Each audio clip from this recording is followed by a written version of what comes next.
Alors je suis prêt à parier que tu as entendu tout un tas de rumeurs sur le nouveau permis moto. Celui qui est censé arriver en 2019 ou 2020. En fait, on entend plein de choses, mais on ne sait pas vraiment ce qui se passe. Donc, juste après le générique, on fait le point sur tout ce qu'on sait à date.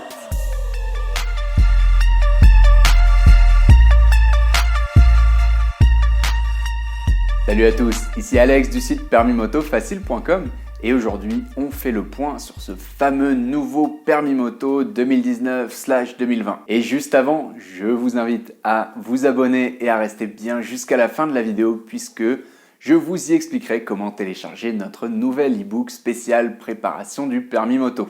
Alors ce nouveau permis moto, ce qu'il faut savoir avant tout, c'est qu'il n'y a rien encore d'officiel, pas de texte de loi qui dit exactement comment il sera et à quelle date. Ce que l'on sait, c'est que ce sont des pistes de réflexion et que potentiellement, ça peut changer par rapport à ce qui se dit aujourd'hui, ça peut évoluer puisque ce n'est pas figé dans le marbre, il n'y a pas encore de texte de loi qui contrôle tout ça. La première chose que l'on sait, c'est que l'objectif visé par le gouvernement pour la date d'entrée en vigueur de ce nouveau permis moto serait début 2020. Alors la question qu'on peut se poser, c'est pourquoi changer encore le permis moto alors qu'il a été réformé il n'y a pas si longtemps que ça. Alors l'objectif annoncé pour cette réforme, c'est surtout d'améliorer la sécurité des motards et particulièrement de faire baisser la mortalité chez les moins de 34 ans.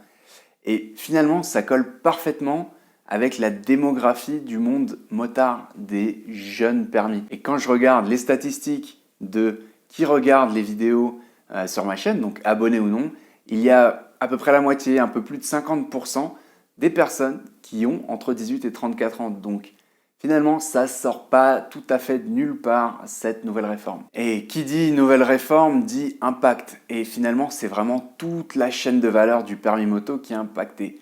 Que ce soit le code, le plateau ou la circulation. Allez, dans le détail, point par point, avantages et inconvénients de ce qu'on sait aujourd'hui des pistes de réflexion sur ce nouveau permis. Alors, commençons par le code.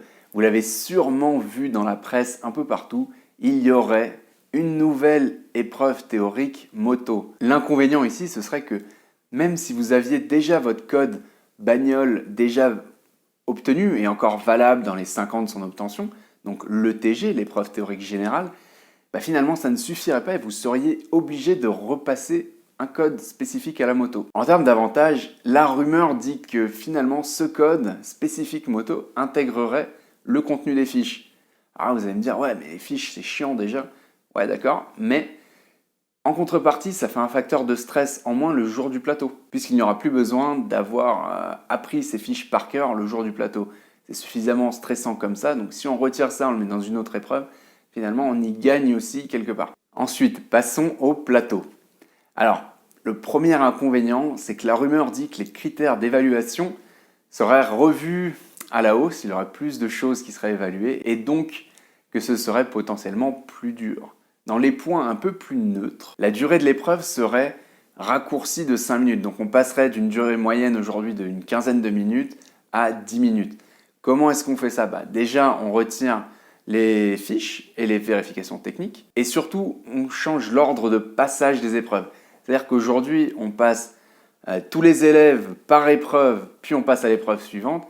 Demain, apparemment, ce serait toutes les épreuves par élève. C'est-à-dire que chaque élève ferait sa poussette, son parcours lent, ses parcours rapides. Puis ce sera l'élève suivant et ainsi de suite. Ce qui permettrait d'éliminer certains temps morts et certains temps d'attente. Alors quand même, cette réforme du permis moto apporte quand même quelque chose de positif pour le parcours lent. Incroyable, mais vrai. La rumeur dit que vous auriez le droit à l'avenir à 2 pieds posés au parcours lent sur la partie chronométrée au lieu de 1 aujourd'hui. Pas mal, non? Passons maintenant au dernier point, la circulation, qui est vraiment au cœur de la réforme. En termes d'avantages, moi ce que j'ai vu dans les rumeurs, les premières pistes de réflexion autour du futur permis moto, c'est le port obligatoire d'un équipement homologué CE. Et pas juste les gants et le casque, c'est-à-dire qu'aujourd'hui tu peux aller au permis moto en circulation avec une veste, avec un caouet tant que tes manches sont longues. Enfin, dans la loi, c'est pas spécifié que tu dois avoir une dorsale, des protections, un tissu résistant à l'abrasion, ce genre de protection standard en moto. Par contre, si l'équipement le jour de l'examen devient Homologué CE obligatoire, ça veut dire que les gens qui se lancent après sur les routes auront déjà cet équipement. Donc c'est un élément de sécurité additionnel, ce qui est une super bonne chose pour la sécurité routière des motards. Deuxième point que j'aime beaucoup dans cette future réforme, dans l'état des choses actuelles, c'est en cours d'expérimentation, mais ils réfléchissent à avoir l'examinateur non plus dans la voiture avec l'oreillette pendant la circulation, mais à moto à côté. C'est-à-dire qu'il serait toujours dans un véhicule suiveur, mais il serait à moto et non plus en voiture. Vous pouvez me dire, ouais, mais ça reste un examinateur, il serait toujours en train de donner des consignes via un micro, etc., un talkie-walkie, mais quelque part, il serait embarqué dans la même situation que vous, il vivrait ce que vous vivez de la même façon. Il ne serait pas au chaud dans sa bagnole. S'il fait froid dehors, s'il y a un comportement dangereux sur la route, je pense qu'il s'en rendra beaucoup plus compte si il est là avec vous, à côté, derrière, en train de vivre finalement la route comme un motard. Et c'est un peu le deuxième effet qui se coule, c'est-à-dire que ça veut aussi dire que si cette option-là, elle est gardée, bah, quelque part, les examinateurs, ils devront être un peu plus motards qu'aujourd'hui dans leur façon d'être. Ça veut dire que quelque part, si on garde cette option, finalement, les examinateurs, à l'avenir, ils seront un peu plus motards qu'ils ne le sont aujourd'hui, puisqu'ils seront amenés à être à moto avec vous.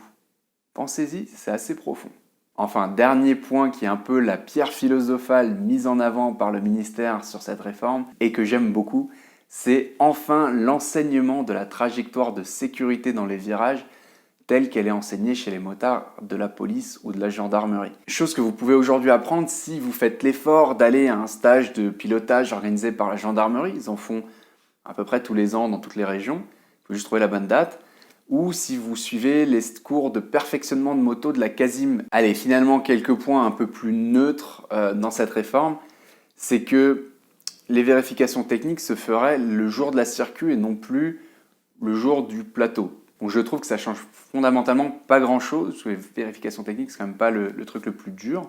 Ça peut vous enlever un peu de stress au jour du plateau, bon, pourquoi pas. Ce qui est envisagé, c'est soit de les faire un peu au début, avant de s'élancer dans la circulation en tant que telle, soit pendant l'épreuve, de s'arrêter un moment dans un parking sécurisé, un endroit sécurisé, et de descendre de la moto avec l'examinateur et faire les vérifications à ce moment-là. Un peu comme au permis de voiture, enfin personnellement, on s'était arrêté, il m'avait demandé de me garer sur une petite ruelle dans une place de parking, tout ce qui est plus standard. On était sorti de la voiture, il m'a demandé les pneus, machin, et c'était très bien passé. Enfin, fondamentalement, il n'y a pas de challenge là-dessus. Dernier point par rapport à la circulation, la durée de l'examen serait rallongée de 15 minutes. Donc on passerait d'environ 30 minutes à environ 45 minutes.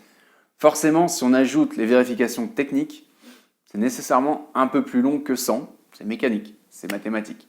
Rallonger la durée de l'examen, c'est aussi permettre à l'examinateur de vous évaluer sur une typologie de route un peu plus variée. C'est aussi vous laisser le temps de vous mettre dans le bain et voir quel est votre comportement routier sur une durée plus longue. L'idée étant de, pas forcément de rendre l'épreuve plus dure, mais plus réelle et moins symbolique, puisqu'aujourd'hui, finalement, la circuit, ça va super vite. C'est un peu un rituel de passage, une formalité où on montre juste que voilà, on sait se déboîter le cou en mode torticolis pour regarder les angles morts, son rétro, ce genre de choses. Mais fondamentalement, quand on regarde les statistiques de taux de passage, l'accent, il est vraiment mis plutôt sur le plateau, qui est de la maniabilité hors circulation, plus que sur la réalité que va vivre un motard, qui est de rouler entouré de voitures, de camions, sur des voies rapides, sur des ronds-points, enfin bref, tout un tas de scénarios qu'on ne voit pas au plateau. En augmentant la durée de l'épreuve, on permet donc à l'examinateur de vous examiner sous plus de couture et donc d'avoir un retour plus réel sur votre capacité à évoluer sans danger pour vous-même ou pour les autres sur une route en circulation. En guise de conclusion, je ne peux que vous recommander de vous inscrire le plus rapidement possible au permis moto. Puisque finalement, aujourd'hui, on sait ce qu'il en est du permis moto actuel, les épreuves, qu'est-ce qui est attendu de vous. Il n'y a pas d'inattendu, il n'y a pas de surprise. Ça fait depuis quelques années que c'est les mêmes épreuves, voilà, rien qui a changé. Vous savez à quoi vous attendre. Alors que si vous attendez un peu trop longtemps, vous ne savez pas trop à quelle date ils vont mettre ça en place, et finalement, vous pouvez vous retrouver à devoir naviguer sur des nouvelles épreuves. Si, on ne sait pas, peut-être qu'ils vont changer le plateau, peut-être qu'ils vont changer un des parcours, on ne sait pas. Personnellement, je préfère être sur du concret, être sur quelque chose qui a fait ses preuves, qu'on sait comment y arriver, voilà, que vous pouvez trouver conseil plutôt que de prendre un pari sur l'avenir, sur le fait que ça change. Et qui plus est, si vous avez votre code voiture qui est encore valable, ou même si vous venez de le passer pour le permis moto, vous n'aurez pas à repasser une nouvelle épreuve théorique spécifique à la moto. Donc pour moi, si vous comptiez le passer en 2019, c'est le moment de le faire, inscrivez-vous. Et pour vous accompagner dans cette aventure du permis moto, il y a notre nouvel e-book spécial débutant, on va dire, ceux qui se lancent dans l'aventure du permis moto et qui ont besoin de conseils pour réussir. Ça vous permettra de vraiment comprendre ce qui est attendu de vous sur les différentes épreuves, que ce soit le plateau, la circuit, quel budget pour un permis moto, qu'est-ce qu'on a au sein de ce budget, comment on peut optimiser tout ça, comment optimiser ses leçons, comment booster sa confiance en soi pour que le jour de l'examen se déroule de façon sereine, zen, comment choisir son équipement, bref, un condensé de tout ce qu'il y a à savoir pour réussir le permis moto. C'est gratuit, ça se télécharge très facilement sur le www.permismotofacile.com/je me prépare. C'est sans accent et tout attaché. Quant à nous, on se retrouve très vite dans nos prochaines vidéos. Bye bye.